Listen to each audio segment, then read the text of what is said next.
Hello, everyone, and welcome. Thank you for joining us today. We host these webinars every month, and every month we bring a new topic. Our goal is always to be educational and really teach our retailers different tools, different best practices. And today I'm really excited about this session. This was actually one of our most popular sessions at our recent client conference that we had in Florida. And it's a really, really important session for anyone who sells online. If you have a website, it is super important that you understand ADA compliance and how your website needs to be compliant. And for two reasons, really. One, to open up your e-commerce business to a whole different segment of the market. And two, you need to safeguard your business because you have to be compliant. And if you are not compliant for ADA, you will put your business at risk for potential lawsuits. And that is what we're going to talk about today. So before we start, some quick housekeeping. This session is being recorded. Everyone who registered for this session will receive the recording after the live session. And also we're going to answer questions. So all throughout the session, feel free to drop any questions you may have into the question pane. We will save 10 or 15 minutes at the end and make sure to address all of your questions. So with that, we will jump in. I will kick us off with just some quick introductions. We will keep it brief so we can get to the good stuff. So we're honored here today to have Delaney Cruz, who is the head of partner program from our partner AudioEye, and Zeke Hamdani, the director of web services. He is in our Atlanta office and on our team, what now, Zeke, 22 years, 23? Something like that. Something like that, yes. And then my name is Michelle Salerno, and I'm our CGO here at Celerant. I work out of our main office, which is in New Jersey, and with Celerant almost 20 years. So Delaney, there's a lot of people on today's call. They don't all know yet who AudioEye is. Of course, the ones that were at the conference are familiar with you because you were there in person, but give us a quick introduction on who y'all are. Yeah, absolutely. So first of all, excited to be here. Thank you so much for having me as part of this webinar. A little bit about AudioEye, just kind of at a high level, and why we're here participating in this webinar. So AudioEye is a digital accessibility software solution. We specialize in a holistic approach to digital accessibility. So harnessing the power of AI, which is something that people are probably relatively familiar with at this point in this time, and real user testing to help website owners ensure their websites are accessible and, as Michelle mentioned, compliant with prevailing standards and legislation. Quick fact, we've actually been around since 2005, so just this year we hit our 20-year mark. There's a couple different data points there on the screen as well, kind of alluding to what it is that AudioEye does on a daily basis. But yeah, that's a little bit about us. Awesome. And most everybody on today's call knows who we are at Celerant because you are using our software, but we usually do have a few attendees on here who are not yet Celerant clients. So real quick, at Celerant, we provide retail software. So it's a unified system to really help retailers manage all sales channels in one system. Whether it's brick and mortar stores, it's of course e-commerce, which is what we're talking about here today. Also mobile shopping apps. All connected in one system, managed in one place, and really enabling our retailers to give their customers a more unified shopping experience. We just celebrated our 25th, soon to be 26th year anniversary, and we've got 8 physical offices. We've got almost 250 team members all over the country and even international. We've got thousands of retailers using our software, and you know we really serve multiple markets, from sporting goods to hunt, camp, fish, to furniture stores, soft goods, clothing, apparel, books and pets. I mean, you name it, we've got retailers using our system in a lot of the different markets. 2 logos on the bottom, Cumulus and Stratus. Those are our 2 platforms. So we have retailers today on this call using both. The awesome thing is this integration that we're talking about today is available for both. So Cumulus Retail is our lighter, more cost-effective solution for smaller merchants. And then our more enterprise, more advanced, I should say, system is called Stratus Enterprise. And that's really where we can build a custom website, custom functionality for your brick and mortar store. And the larger retailers are definitely using our Stratus platform. All right, so let's jump in. Before we do, I always love asking poll questions. Wakes everybody up, but also just, more importantly, we can figure out who we're talking to. So depending on how everybody answers these questions will really help us determine how we're going to change, the conversation today a bit. So I'll read it quick and then I'll launch it. So the question is, how familiar are you with digital accessibility?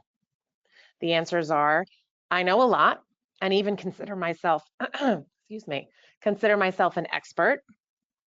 I understand the basics, but that's about it, hence why I'm here today. Wait, my website has to be compliant? Or, hopefully not this one, I learned the hard way and now know more than I ever wanted to. So let me launch this poll here. Okay, give me 1 second. All right, I just launched it, so you guys should see that. Go ahead and select the answer that best describes where you sit today. So again, how familiar are you with digital accessibility? I know a lot and even consider myself an expert.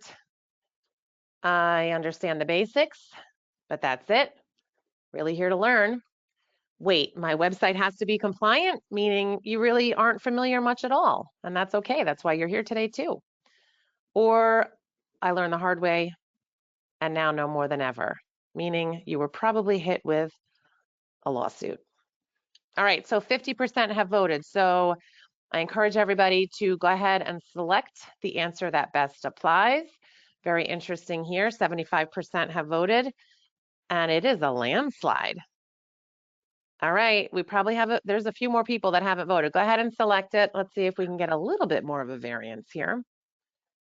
I'm gonna go ahead and close it just for the purpose of time. Okay, and I'm gonna share the results here. 100%. I understand the basics, but that's about it. And that's great. That's actually exactly what we expected. It's good to know that everybody here today is familiar somewhat with ADA compliance. At least you know it's a thing and it's an important factor.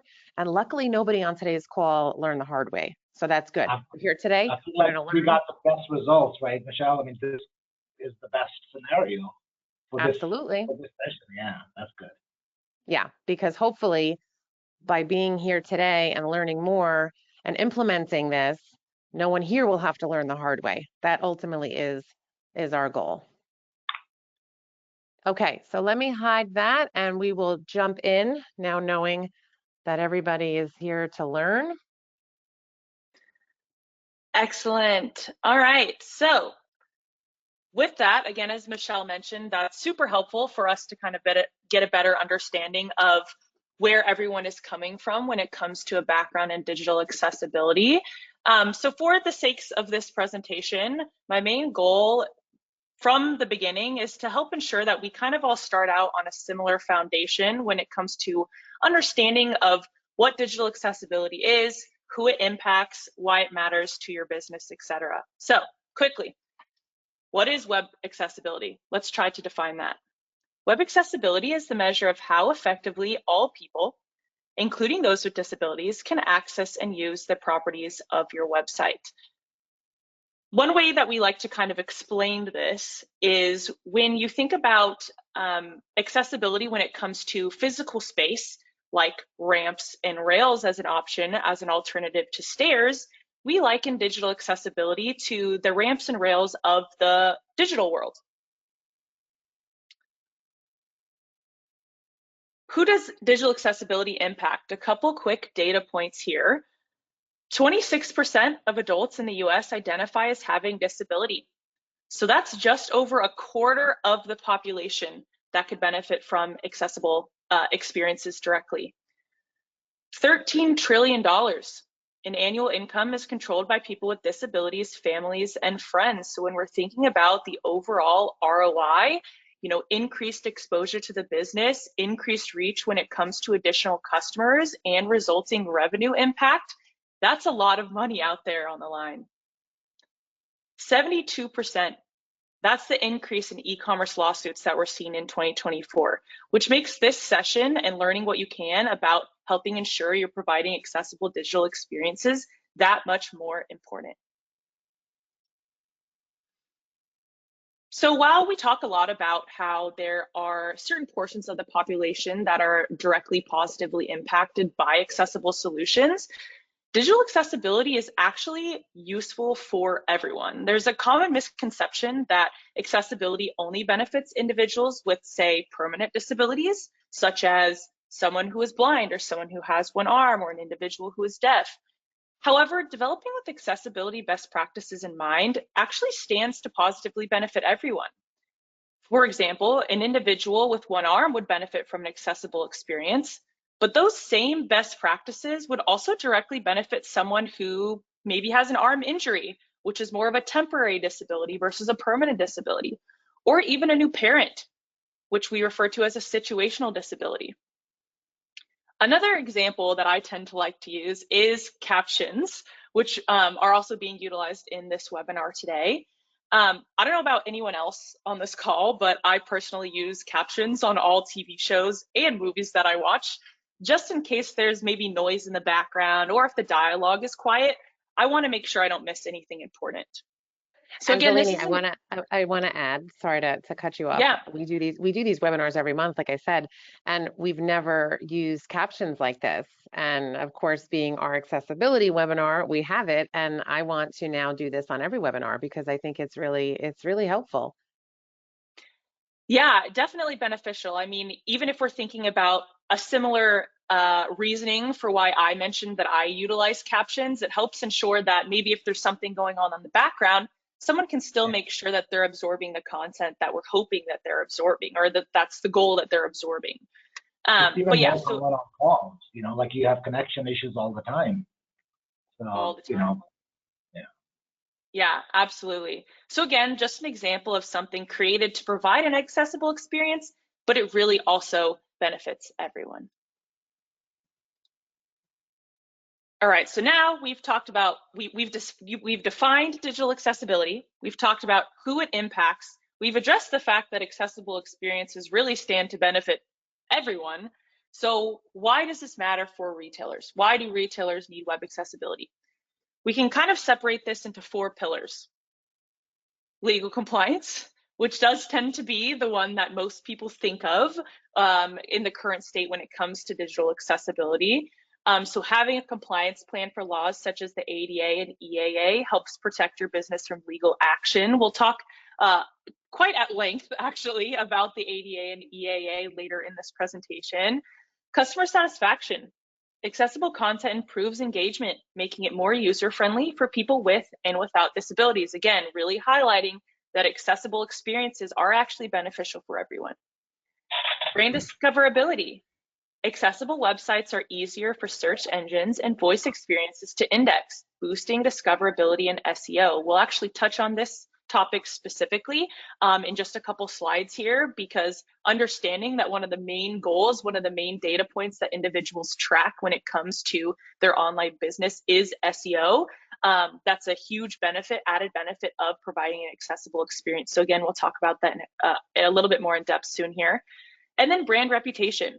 Reduce brand risk and improve reputation by supporting inclusive initiatives. And I just want to mention, because, that first point there, legal compliance, that is always, I mean, at least in the conversations I've had with so many of our retailers, that tends to be the #1 driver for this solution, but it goes so far beyond even just that. And that's one of the reasons why I was excited to do this session, because yes, of course, your site has to be compliant, and that's what everybody's worried about, or should be, but there's so much more, there's so many more benefits to this beyond that. So I'm excited to get into all that today. Yeah. I think it could be even taken to the next level, Michelle, on that point. It could be marketed as such as well. you know, that, you know, it's accessible to everybody, no discrimination of any sort. So I think that could be a nice marketing angle too. Yep. Excellent. So really quickly here, and bear with me, I am going to share a quick video of an individual actually utilizing assistive technology. So I would not be surprised if a number of people on this webinar haven't actually experienced what it's like for an individual to utilize assistive technology. I mean, prior to me joining AudioEye, I personally hadn't even had a lot of experience with it. So I do want to play a quick clip as maybe an introductory exposure to what it's actually like for an individual to navigate a website utilizing assistive technology. Now we're going to talk about the ways that I can navigate. So the first one is H, which is for headings. And that allows somebody to quickly navigate through your website to the parts of it that are most important to them. Now here You are we currently have on an image. images, Inside heading level 2. Well, which is nice that they're labeled as images, but it doesn't help me that it didn't tell me what the image is of. step into a world of heading level 2. Welcome. Okay, You are so currently on a here's heading level. heading, which is their welcome section. Step into a world link. Learn more or link. See video. So and that says learn more, see video. Heading level 2. Rooms and suites. Discover the allure of link. Heading level 2. Free website template single. So Heading level 2. Photos. Whether you're here to link image placeholder. You I are see. currently on a Again, image placeholder tells me nothing. link image placeholder. Link image placeholder.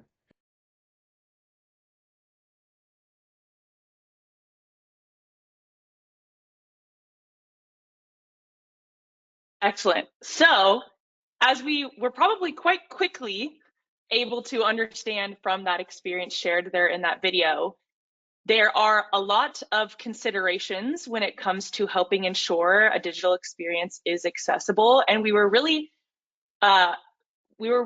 notified of how lack of accessible experiences negatively impacted that user from navigating that website. And it's quite interesting because the items that were actually called out as issues in navigating that website are actually topics when it comes to digital accessibility best practices that we will be going into further depth with later on in this webinar as well.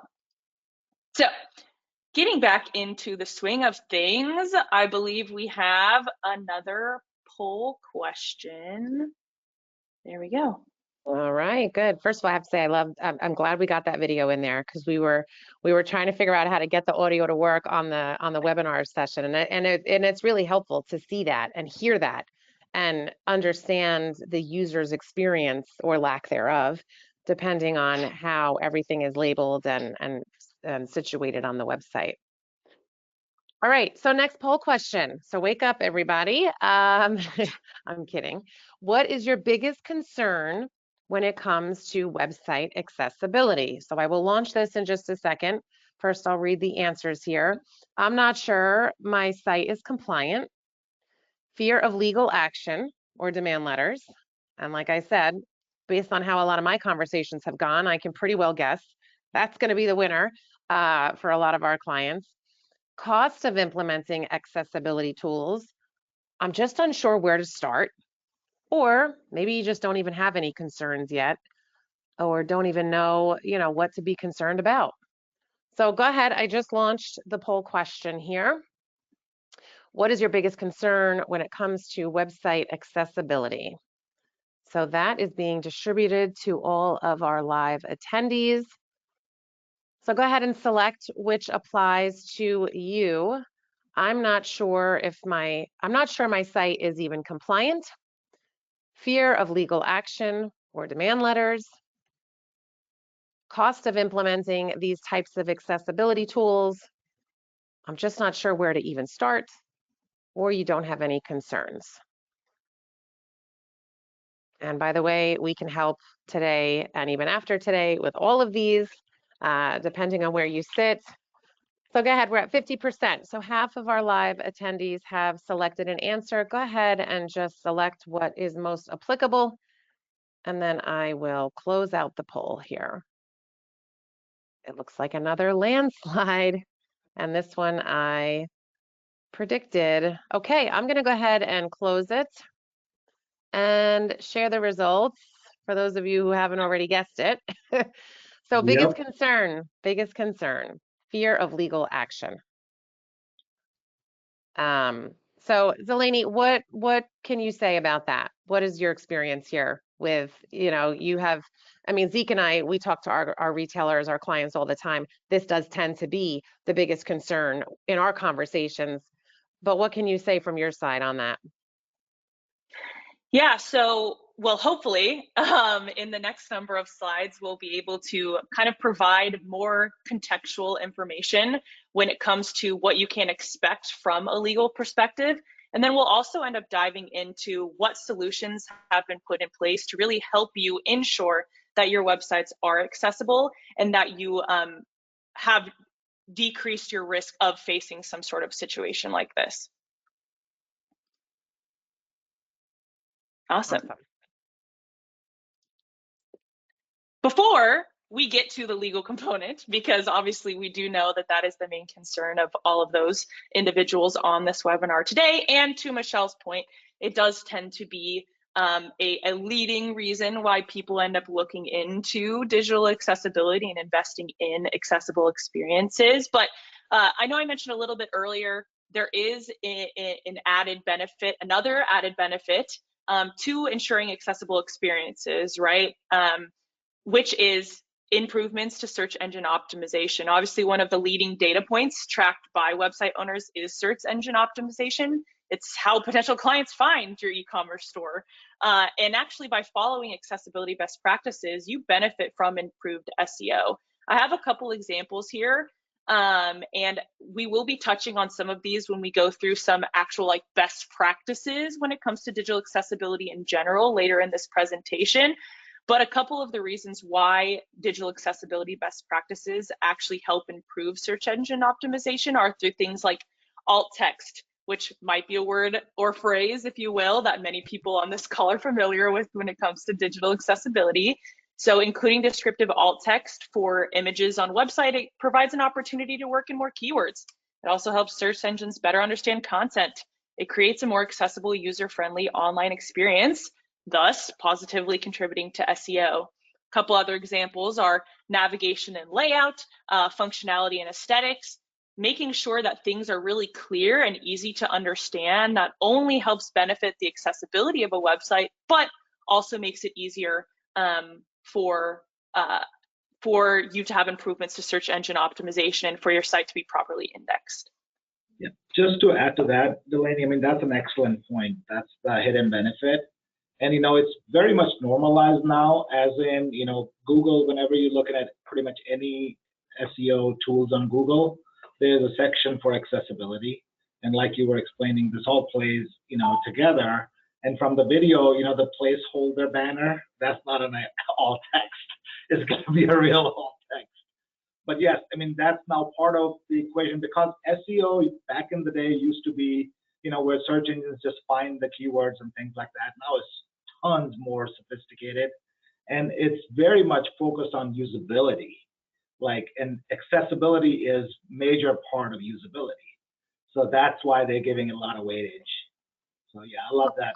The side it's effect. also, it's two birds, one stone, right? So Yeah. we have our digital marketing team here, and I remember when we relaunched our own Celerant website, every image, and there's a lot of images on our website, just like all of our retailers, every image has to have that unique alt text so that it describes beautifully what the image is. And of course, you want to have your keywords in there too for SEO, but that's that two birds, one stone, right? You're doing it for SEO or you're doing it for accessibility, and it's equally benefiting the other, because then instead of that video you showed earlier, instead of it saying, like Zeke said, hero image or banner image, well, then it's actually explaining what we're seeing in the image.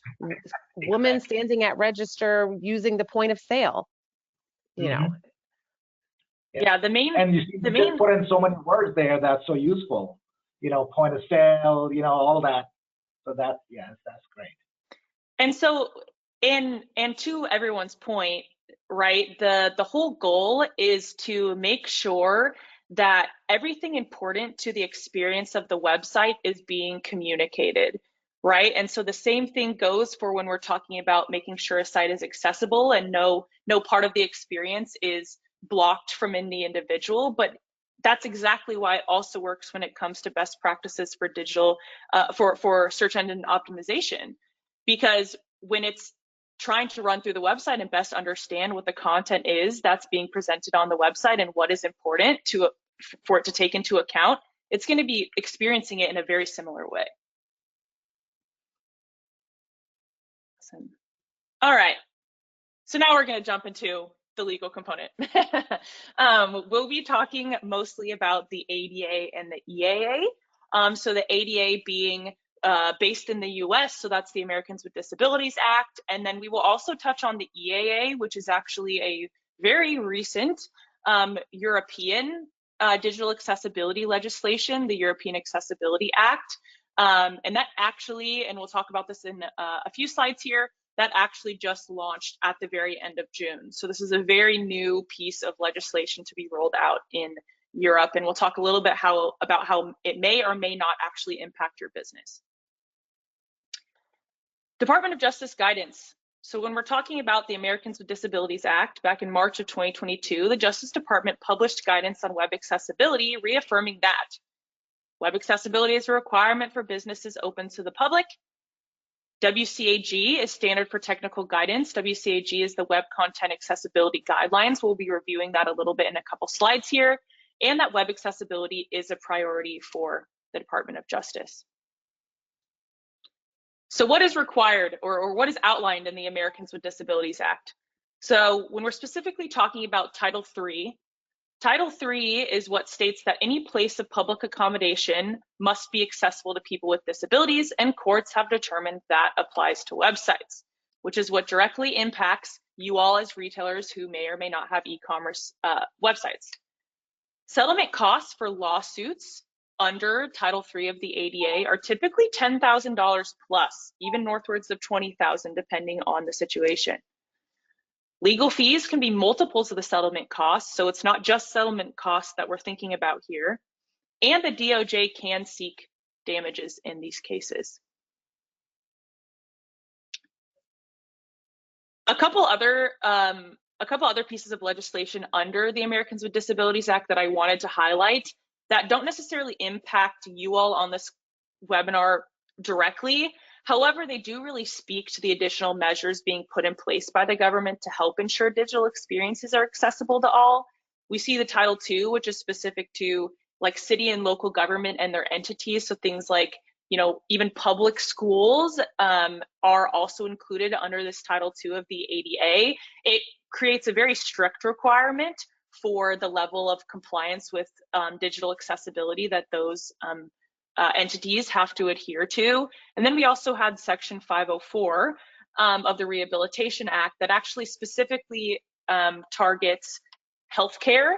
So any business who receives Medicare and Medicaid, as well as any federal funded or state-run programs, actually have to adhere to a very specific standard of digital accessibility. So again, these few don't necessarily directly impact you, but they more so speak to the landscape itself.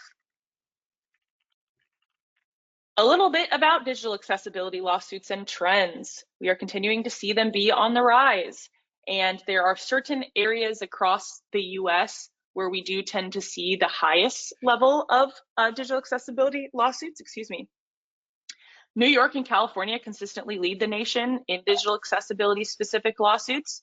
In New York, in 2023, they actually saw 55.41% of all ADA website accessibility lawsuits. And then in Q1 2024, keeping in mind, I know that's like a year in the past, but keeping in mind it does take a long time for them to generate this data, New York saw a month-over-month increase in filings as well. California follows something similar. 2023, they saw almost a quarter of ADA website accessibility lawsuits, and they actually have a state-specific law known as UNRRA, the Civil Rights Act, which allows for $4,000 in damages per violation. So this is essentially to communicate that there's federal level legislation that exists that potentially impacts your business, especially as a business that probably has an e-commerce website that's available to the public. There are more hot spots when it comes to digital accessibility across the US, and depending on where businesses are located, they might actually risk even larger settlement and legal costs associated with digital accessibility lawsuits as well. I have a question. Delaney, why is that they are local laws, the state laws, or overall the the circuit? What causes New York and California to be so high? I mean, I know they're big states, businesses. Yes. Yeah, so it varies. A lot of times it does have to do with state specific laws that do exist beyond what the federal government has actually rolled out in its own legislation. When it comes to Title III specifically, that impacts e-commerce websites, for example, a lot of times the hotspots also have to do with individual attorney groups that are located in those areas. Yeah, that makes sense. I had another question too. So obviously we can see here that the lawsuits are on the rise, but do they target the smaller merchants, the larger merchants? Does it not matter? Is there anything you can add to that? Yeah, so that's an excellent question, Michelle. I'm actually really glad that you asked that. So it is a common misconception that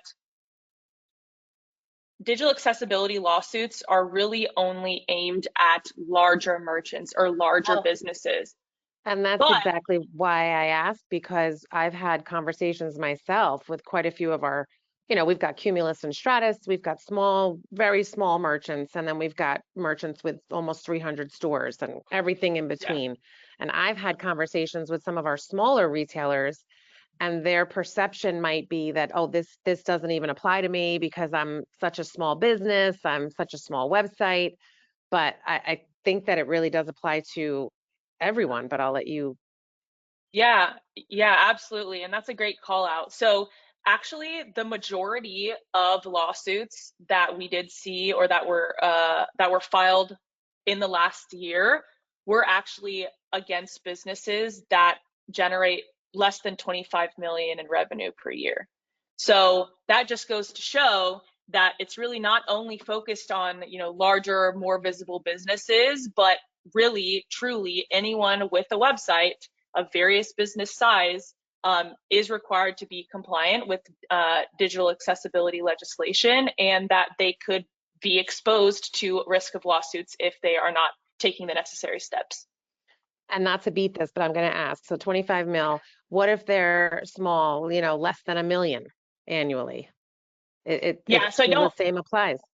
Yeah, and I don't have any specific data points on that one, right. Unfortunately, but it's important even for the smallest of merchants, right? Yes, that is correct. And we also have to think again, bringing back together the complete benefits when it comes to ensuring an accessible experience, right? I know we're talking a lot about legal right now, but Michelle, even what you mentioned earlier, one of the things that's really important to consider is that 26% plus of the population that are potential clients that you're missing out on if your experiences are not accessible. So also considering that type of ROI for your business as well.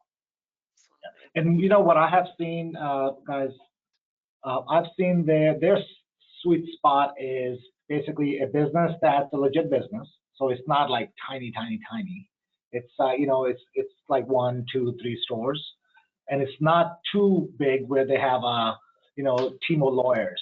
That's it, because they go for these. A lot of these lawsuits are basically to try to get settlement out of it, and that's where they have the highest chance of settling. If the client is is big enough where they can't ignore it, but not so big where they have an army of lawyers. So that's what, unfortunately, and which is the worst scenario in my opinion. But that's what they go after, is what I've seen. All right. So we talked a little bit about the US, but I do want to mention some information about the European Accessibility Act and kind of that timeline I mentioned a little bit earlier, that the deadline for the European Accessibility Act actually just passed back on June 28th. It was rolled out to set a new bar for digital accessibility across the European Union. Different member states of the EU kind of had their own versions of digital accessibility legislation and requirements, but this actually is more of a blanket requirement across all EU member states. So commercial websites and digital services must be accessible. It applies across industries from e-commerce to banking, transportation, and more. And this is where this important point comes in and why this may impact you and your business. Any business selling digital products or services in the EU is not just requiring that a business is based in the EU, but if you do business in the EU, that does fall under the umbrella of the European Accessibility Act requirements. So that potentially includes several retailers who have e-commerce stores, especially those with global reach. And then, as I mentioned, the deadline was June 28th, so anything developed after the 28th is required to adhere to the requirements under the European Accessibility Act. So having a plan in place now is crucial to ensuring compliance. We all know that updating websites takes time. So trying to do it in a pinch is not necessarily going to be the easiest way to help ensure that you are in compliance. All right. And one more thing I want to add there, if you guys do any, if you guys read up on this stuff, just keep in mind, we are talking about the ADA Title III, because there's a lot of confusion out there, with UNRWA and, other employment ADA and all. So when you look it up, it's the Title III ADA compliance, right, Delaney? That's what we are. Yeah, so yep, exactly. So the one that pertains to retailers such as, the individuals on this webinar is going to be Title III of the ADA, which is that one that deems that websites are places of public accommodation and therefore must be accessible. So while there are other pieces of legislation pertaining to digital accessibility, that's going to be the one that we more so see referenced when it comes to e-commerce stores, for example. Yep, perfect. All right, so jumping back a little bit, back to the European Accessibility Act, I do want to dive in a little bit into what is required under the European Accessibility Act, because we'll actually pretty soon see how the requirements for the European Accessibility Act actually interweave into how we help ensure that sites are also accessible under the Americans with Disabilities Act. So the European Accessibility Act requires content that is perceivable, operable, understandable, and robust. So the European Accessibility Act really focuses on the user experience. So what is someone going to experience when they go to the website? Are they able to perceive? Is the information presented in ways everyone can perceive visually, audibly, or through assistive technology? Is it operable? Can all users navigate and interact with the content, including with a keyboard? Understandable. Is the interface clear, predictable, and easy to use for people with diverse cognitive abilities? Robust. Is the content compatible with a wide range of current and future assistive technologies? So this framework, also known as POUR, P-O-U-R, is a framework of 4 core principles of web accessibility that are actually defined by the Web Content Accessibility Guidelines. Now, that might be something that people attending this webinar have heard of before when it comes to digital accessibility or not, but we will actually kind of jump in and define that a little bit here. So what is WCAG, WCAG, WCAG, WCAG? You will hear people reference it in many different ways, but it's all pointing to this specific document. So the Web Content Accessibility Guidelines are actually the formal web standard that is rolled out by the W3C, also known as the World Wide Web Consortium. I always joke, try to say that 5 times fast. It's an international document, so it really sets the international standards for digital accessibility. And it's the only document that defines what is required to help ensure digital spaces are accessible to people with disabilities. It's the foundation for all web accessibility laws and standards. So whether we're talking about the Americans with Disabilities Act or we're talking about the European Accessibility Act, all of them are going to be referencing making websites accessible and pointing to the Web Content Accessibility Guidelines to do so. So the good news is, if you are doing the work to help ensure that you're in compliance with the Americans with Disabilities Act, you can help ensure that you are in compliance with the European Accessibility Act and vice versa. Quick note, they're technology independent and specific guidance is provided in the techniques. And so this just means that they can be used to properly develop accessible experiences on anything. And new versions are actually rolled out over time. And so keeping in mind that as with anything with the web and constantly evolving, they are also responsible for authoring new versions of web accessibility guidelines as time goes on. I think we have another poll question here before we jump into best practices. Yes, we do. And all right, so what group of consumers benefit most when a website is accessible? So now, Delaney, I think you said 26% of consumers have in the U.S. In the U.S., yes. Thank you for keeping me straight there. Have a disability. So of that group, which group of these consumers will benefit most? Let's see what everybody says here. So people with visual disabilities, people with auditory disabilities, motor disabilities, cognitive, or all of the above. So I'm going to launch this poll. Go ahead and select what you think would be most appropriate. Again, which group? This time, Michelle? I'm not sure. I mean, we'll see. I think visual. Visual, okay. I mean, it's all of the above, but probably the most. Yeah. Well, right, because if there's a visual disability, then you know they need help. They need to hear it. They need to hear what all those the descriptions are for the images and all of that as they're tabbing through the pages. All right, we are at 100%. Wow, that was really fast. All right, good. So we're not a landslide. Good. Let me close this and let me share it. It is a 50-50 split. 50% voted for visual, what Zeke said, and the other 50% is all of the above. And that's interesting because those were the two that I was torn on too. Of course, I want to say all of the above, but Delaney, give us your verdict. Yeah, so it's actually all of the above. So the reason being is when we're talking about the web content accessibility guidelines and best practices for ensuring websites are accessible, those guidelines actually take into account many different forms of disability. So it's helping to ensure that not only individuals who are maybe blind can absorb content, but people with, you know, motor disabilities or cognitive disabilities can actually also absorb content in the way that they need to absorb content to get what they need out of your website. So it's actually all of the above. But so 50% got it right. But no, that's awesome. And honestly, that is something that is also a very common misconception of when we're talking about digital accessibility. A lot of times people do tend to think that the main disability we're talking about is visual disabilities. But the really awesome thing about the web content accessibility guidelines is we're actually addressing a huge variety of disabilities when we're making sure that those experiences are accessible. Right. Well, even with, now that I'm looking at it, dyslexia or ADHD, it goes back to like the color combinations, and there's just so many different areas that that have a factor here. So it's interesting.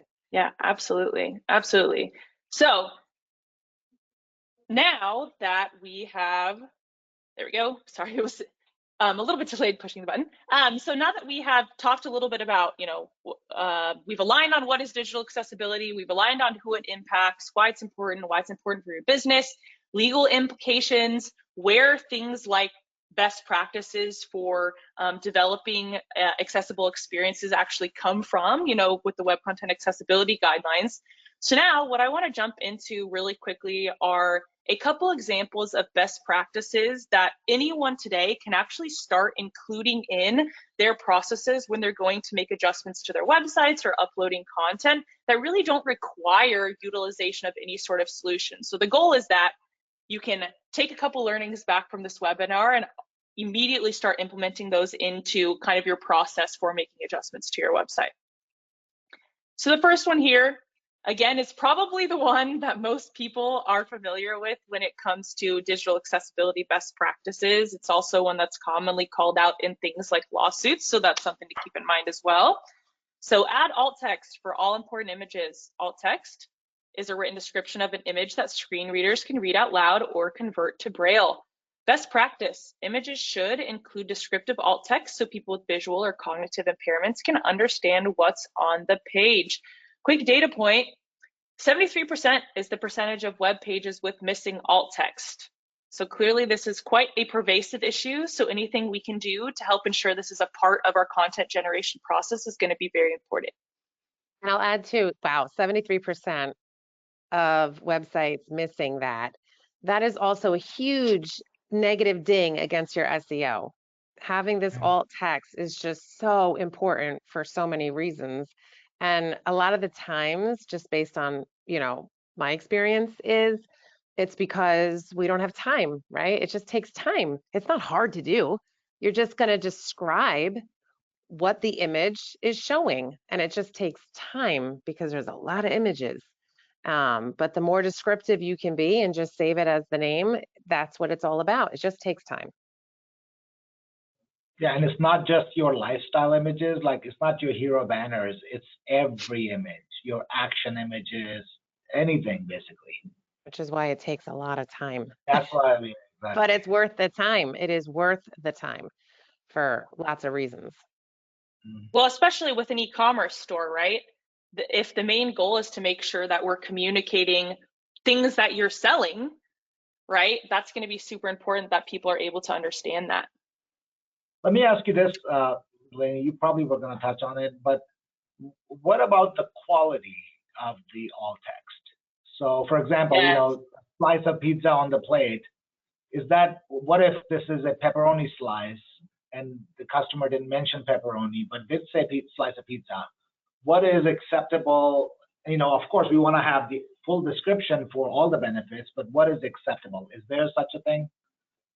Yeah, so it is a little bit subjective, and that is kind of an area that we play in when it comes to digital accessibility. But the goal is to make it as descriptive as possible while still keeping the language concise, right? Because if you're thinking about someone is experiencing a website and they are doing it all through something like a screen reader, right? If every single image has a description that's 5 sentences long, right? That's going to take a long time for them to really understand what the content is. So it's be descriptive, really communicate the intent for why that image is present on the website, what it's intended to communicate, and just make sure then that it's also concise as well. Excellent. Awesome. Thank you. So definitely say it's pepperoni pizza, not just a regular pizza. Okay, ensure text content is accessible. Headings, simple language and color contrast are kind of the main pieces of this that we're going to talk about here. So headings, as you might remember from the video that we showed before of an individual navigating that website utilizing a screen reader, utilizing assistive technology, you actually have the ability to navigate through a website by heading to help individuals ensure that they are accessing the content they're really looking for. So headings help visual and screen reader users skim the text for the content they want. Simple language, we kind of just talked about this a little bit. Using simple language offers clear meaning to people of all ages and literacy levels. This is also one of those best practices when it comes to search engine optimization. So thinking about all of these kinds of implications when we're deciding the language to use. Color contrast, another super common accessibility issue. Text should stand out from the background, making it easier to read. Jumping to the next one here, and probably going to go through these a little bit quickly. I know we're kind of running down on time here. Use descriptive text for links. Best practice. All links should include descriptive anchor text that clearly explain where the link will take the user and what their next steps will be. 64% is the percentage of web pages with non-descriptive links. Again, in that video from before, there was a link that was called out as learn more. I'm sure many of us have probably experienced a website where we've seen, buttons or links that just mention learn more, click here. Well, what am I learning more about? what am I going to access when I click here, right? So that's why using descriptive text for links is very important when it comes to usability. Give visitors multiple ways to get in touch. Not everyone has the same level of ability or preference for communication, so providing multiple contact options on your website is a best practice. Offer other ways to get in touch, like email, live web chat, or online forums that accommodate all users. Just a couple more here. Ensure form fields are properly labeled, right? If you have some sort of form on your website and it's not properly labeled, it can dramatically impact conversion rates, because if people don't know what information you're looking for, they're going to be less equipped to be able to provide that to you. So include descriptive labels for all form elements to eliminate ambiguity and provide clear instruction. 40% is the percentage of web pages missing labels on form fields. What's interesting too is a lot of this, like this, for example, you would never think that form fields wouldn't have the right labels, but 40% are missing. So some of this, while it seems so self-explanatory, it is just missing on a lot of websites, and it's a big deal. Yeah, I've seen websites where it would say, like, field 1, field 2, field 3. Mm-hmm. And, when you look at the page, it looks fine because you can see it. But in the back, when it's screen reader is gonna read field 1, field 2, field 3, nobody will know what that means. But we also have to think about additional disabilities too, right? And even just overall usability for everyone, because a lot of times, maybe you've seen this before on a website in a form, but the form field has placeholder text. So the information required to enter in a specific field is actually in the box itself. Mm-hmm. And the problem with that is, as you start to type in it, that placeholder text goes away. So I don't know about you all, but I've definitely had circumstances where I've started typing, completely forgot what it was that I was needing to input into that field, had to backspace back, reread what was required of that field, and then start typing again. So really, this is also just an overall usability consideration. Yeah, excellent. Last one here that may or may not be applicable, but it's something to keep in mind because the web loves PDFs. Remove inaccessible PDF-based content. Documents provided in PDF format or as images are often not accessible because it does take additional work to make them accessible. So either converting these documents to HTML or text-based formats, or manually tagging your documents to ensure they are accessible. Again, this is something where you can absolutely make them accessible. It just takes additional work to do so. You can't just add a PDF and then hope that it's going to end up being accessible. Awesome. So really quickly, now that we've kind of talked about digital accessibility, we've learned a little bit about the laws that are corresponding to digital accessibility. We've talked through some best practices, so things that you can take home today, hopefully, after this webinar and build into your content development process. A little bit about kind of AudioEye, so the AudioEye and Celerant partnership and what it is that you can kind of look forward to if you are interested in taking that next step towards compliance. So AudioEye, we've really worked hard to set the gold standard for digital accessibility compliance. We've spent decades helping customers get accessibility right and at scale with best-in-class automation and a deep roster of accessibility experts. We help website owners save time and money while minimizing risk. So again, things that we kind of started to mention towards the beginning of our session today as well. A quick breakdown of kind of what you can expect when working with the Celerant AudioEye partnership. AudioEye has industry-leading automation. So what does that mean? It means that we can automatically identify up to 500% more accessibility issues than other solutions. And we can also automatically fix up to 50% of issues with automation alone, which really helps us best scale the positive impact of a digitally accessible experience for a lower cost too. Historically speaking, providing accessible digital experiences has been very, very expensive. So cost prohibitive, required a lot of manual work from experts specifically. But with our automation, we're really able to take off at up to 50% of that work off of your plate. And then ongoing compliance, right? Compliance isn't something where you just set it and forget it, right? As you're constantly uploading things like new content or new web pages or new functionality on your website, there's a high likelihood that if you're not utilizing best practices, you could accidentally implement something that throws a website out of compliance or causes more accessibility issues. So ongoing compliance is just as important as compliance right out of the box. So our active monitoring helps ensure new content or changes to web experiences can be audited and fixed in real time. So what do we do about the additional 50%, right? So we talked about automation addressing the first 50%. The additional 50%, as mentioned before, we actually have our AudioEye disability community and our internal team of experts.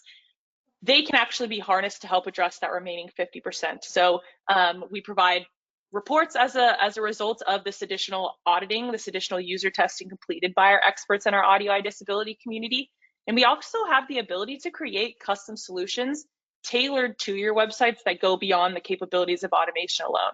All that to say, with automation, we can help fix up to 50%, and then our experts can help find more complex issues than what automation can address and help fix them as well to help get you closer to the highest level of compliance possible. Overall, we see a 300 to 400% more protection than automation only or self-managed solutions. We provide legal support documentation. You do have access to that through the Celerant AudioEye partnership. And AudioEye is actually the only provider to successfully defend a client in court. If you're interested to read a little bit more about that case study, we can absolutely make that available to you, but we are the only one to do so. So really standing behind our solution. So in summary, what can you expect from the AudioEye Celerant solution to help address all of these considerations that we've talked about through this webinar? You have the automated tests and fixes. You have our expert testing and custom fixes. Again, that's done by our internal team of experts in our AudioEye disability community. So really taking that work off of your hands. 24/7 accessibility help desk. We actually give an ability for visitors to your website to report accessibility issues, and we own that. That goes directly to our team. And then as mentioned as well, really addressing the main concern that a lot of people came to this webinar for, which is kind of the legal implications of digital accessibility. And we provide documented proof of your commitment to digital accessibility through what we call a legal action response plan. And you can also have access to custom debunk and response documentation and real-time reports if you are to face some sort of legal action. Excellent. Yeah, just to add to that debunk thing, because that, that's very important. Basically, what usually happens is, if you are, you basically get a demand letter and it specifies these are the things that, a disabled person had issues with. So we take that report and we send it to AudioEye, and then their expert review it, and they basically debunk each point on it. That, yeah, this is not true because of this. This is not true because of this. So that goes a long way. Basically, on the other side, the lawyer sees that, yes, they have defense and they know what they're doing. So it changes the conversation. Yeah. But that's been very useful whenever I was involved in such things. Yeah. Good. All right. Well, Delaney, we got through all of it. We've got a couple minutes to spare, which is perfect because we did have quite a few questions come in. So again, if you have questions, drop them in and we will answer as many as we can. We have just 2 minutes left. The rest we'll answer via email. Quick slide up here. You can learn more. You can, of course, reach out to your account rep here at Celerant. If you're interested in learning more or just, adding on AudioEye, just let your Celerant account rep know and we can handle all of that for you. Celerant.com/AudioEye. That's an entire web page that you can learn a ton more. There's a red button on the top, Get Integration. Click it, fill out the form. If you can't remember who your account rep is, we'll have them call you. Easy peasy. We did have a bunch of questions come through, so let me jump to some of these. So the first one is, how does this work with Celerant and what do I need to do if I wanted to get started? So Zeke, why don't you take that one and just answer that quick? Sure. So you basically get with your sales rep, account rep, get signed up, and then once that is done, we actually contact AudioEye and we set up your account with AudioEye. They provide us the keys and all those, back-end access for you. We install a script on your website, which gives you the, where user can go in and go into the accessibility mode. So you get a little widget on the page, within a day or so, we're able to do that. And then we do a review and, anything that needs to be adjusted, we work, basically that kicks off the process. And they're based on your package. You can get manual audits as well, where AudioEye can go in and audit specific pages that are, target pages basically. So, but there's a lot more I can't cover in 2 minutes. So your account rep will tell you a lot more, and maybe we can talk too. Well, a follow-up to that question is also, two people asked, how much does this cost? That also varies. So there's 2 packages that we have come up with AudioEye. One is the base package, which is automated only. There's only AI doing all the work. It does come with that widget that I just spoke of, and it gives you, your regular protection that you get from a lot of competitors. And, if their version is obviously better, but that's what you get. That's the lower end. That's basically using it as a deterrent. So if somebody's looking to sue you, they can see you have the widget and they see that you guys are already working on it. So it helps a lot. But the other package, which we call enterprise package, is what comes with the legal assistance, manual audits, and that's what you would want if you have a little bit larger business. And the price varies based on the number of views you get on the website. So it's not based on number of pages, it's number of views. So it varies. If I have to give you ballpark, the automation is 200 plus and the enterprise is 500 plus, and it can go to whatever number. And that's monthly? Monthly, yes. Right. So contact your account rep at Celerant. They'll go over everything with you and figure out exactly what it would be. It's a monthly SaaS, and it's going to vary pretty significantly based on the options and the volume of your website. All right, next question. Maybe for Delaney, is there a testing tool or website that I can run my own site through to determine if it's ADA compliant or if it needs to work before contacting AudioEye? So we definitely have a scanner that can be utilized to give you kind of an initial high-level overview of your website. There are other tools that exist out there as well, like Wave by WebAIM is a pretty common one too, just to give you, it's not super comprehensive, but the main goal is just to provide you with directional education when it comes to the current state of accessibility on your website. So if you are interested in just having an initial check, we do have the ability to run a scan, or you can also use something like Wave or some of those other initial scanning tools on the web. And you said Wave Wave, W-A-V-E, right? Wave? Yeah, there's a lot of initial tools. ADA. Just Google Wave for ADA compliance, and that is most commonly used, and that's what we use as a preliminary thing as well. But okay. It is important to keep in mind that it is not comprehensive. It does have a number of limitations, and so just for directionally, that could be an option, because chances are, I mean, only 4% of web pages of home pages on the web are actually fully accessible. So if best practices haven't been utilized in developing a website or updating content, there's a very high likelihood that there's going to be a number of issues we'll want to figure out and work with you to address. All right, we're going a little over, but I have a couple more questions here I want to squeeze in. So thank you for staying with us here. So Zeke, this one's going to be for you. Why is my Celerant website not already built to be ADA compliant?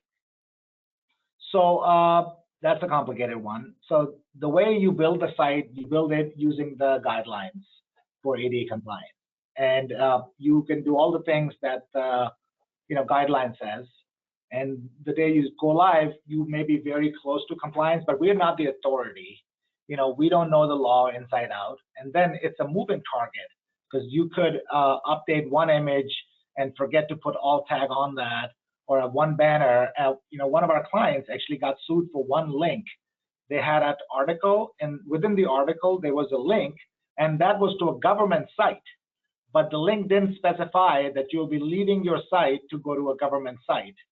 And just because of that one link, they got the demand letter. So it's a moving target. So we do our best to build things using the guidelines, but it's never sufficient. You got to have additional defenses. You got to have, basically a third-party monitoring it, like Delaney mentioned. You have to have constant monitoring because whatever changed. And then, based on how many people you have in your team and we have in our team, anything, things can fall through the cracks. So that's basically how it is. It's like SEO, you build the site with SEO strategy, with SEO infrastructure and everything, but you got to add the content, you got to maintain it. Same thing, never ending. Moving target. All right, we got two more questions. I'm going to ask them both. The first one is going to be, well, for Delaney probably. So Dawn asked, what happens if I'm using AudioEye with my Celerant site? What happens if I get hit with a lawsuit? Yeah, so Zeke kind of mentioned a little bit about what that looks like before. So if you have that enterprise level package, you'll provide that lawsuit to your Celerant rep and they'll provide that to us. We have a dedicated internal team that will actually go through each claim in the lawsuit line by line and perform our debunking process. The result of that is a response document that can actually be used by your legal counsel in their response documentation to the plaintiff's attorney. And that documentation has historically gone really far. I mean, very recently, we actually worked together to support a client that settled for $0. So that's what you can kind of look forward to as a component of that enterprise level plan is that supporting documentation. Yeah, another thing that you can see when you provide that document, the debunk report, they know that they kind of understand what you're doing, so the demands go down as well. So it may not go down to 0, but it'll go close to 0. It kind of changes. Increasing negotiation leverage is really what it is, because you've proven that you're partnering with an expert in the space, and an expert has done their audit and provided their evaluation of the claims that have been provided. All right, so you basically just answered this last question too, but I'm going to ask it again just to see if there's any other notes you may want to add in there. But the question is quite specific. We've worked with another accessibility provider in the past. We did have a lawsuit. They really did not help much with the process. It did not end well. How is your company and service different? Yeah, so in addition to offering that, especially when we talk about our enterprise plan, in addition to offering, industry-leading automation, but also that added user testing, which improves your protection and decreases your risk. So essentially decreases your likelihood that someone's even going to find something on your website that isn't accessible and to include in a lawsuit. We work really closely with Celerant to be able to provide that response documentation that you can utilize in your responses to plaintiffs' attorneys if you are to face some sort of legal action. So kind of like we mentioned, we've worked really hard on that documentation, and it helps really improve your negotiation leverage. So working really closely to support you and give you the documentation that you need. All right, well, we went 8 minutes over. So thank you for everyone who stayed with us. Lots of informative information here. My goal next is to make sure that every one of our retailers who didn't attend this live session hears and watches this recording, because it's just so important. So Delaney, thank you so much. Zeke, as always, thank you. And everyone who joined, thanks so much and have a great day. Thanks, everyone. Bye, all.